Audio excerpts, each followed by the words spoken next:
हरे कृष्ण. अक्षय राहो सुख तुमचं, अक्षय राहो धन तुमचं, अक्षय राहो प्रेम तुमचं, अक्षय राहो स्वास्थ्य तुमचं, अक्षय राहो नातं वैष्णवांचं.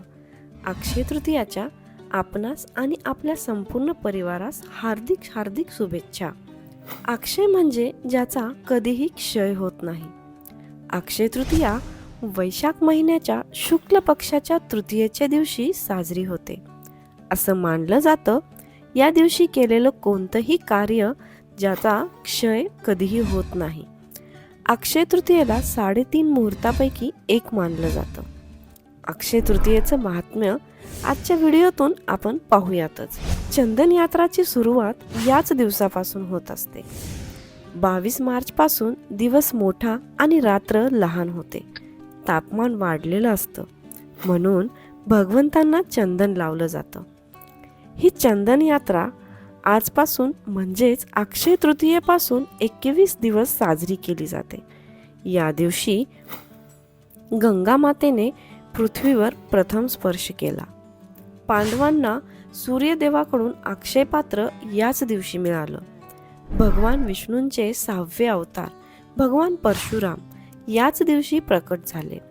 नर नारायण आणि हयग्रीव यांचा पण अवतार याच दिवशी झाला. याच दिवशी वृंदावनमध्ये भगवान बाकेबिहारी यांच्या चरणांचे दर्शन होतात. हे दर्शन पाहण्यास एकदा तरी वृंदावनाला जायलाच पाहिजे. आहा, अतिशय सुंदर अशा त्या दर्शनाचा लाभ प्रत्येकाने घ्यावा. पण ज्यांना शक्य नाही त्यांनी मानसिक रूपानेही बाकेबिहारीचं दर्शन घेऊ शकता. श्रीकृष्ण सुदामाची भेटही अक्षय तृतीयेच्या दिवशीच झाली. 4 युगांचा प्रारंभही अक्षय तृतीयेलाच झाला. श्री बद्रीनाथ दर्शनही अक्षय तृतीयेपासूनच सुरू होते. श्री जगन्नाथ रथ यात्रासाठी जो रथ बनवला जातो तो रथाची बनवण्याची सुरुवातही अक्षय तृतीय दिवशीच प्रारंभ केला जातो. वैशाख सारखा मास नाही, सत्ययुगासारखं युग नाही, वेदासारखं शास्त्र नाही, गंगासारखं तीर्थ नाही, त्याचप्रमाणे अक्षय तृतीयासारखी तिथी नाही. ऋषी व्यासदेव यांनी याच दिवशी महाभारत ग्रंथ लिहिण्यास सुरुवात केला.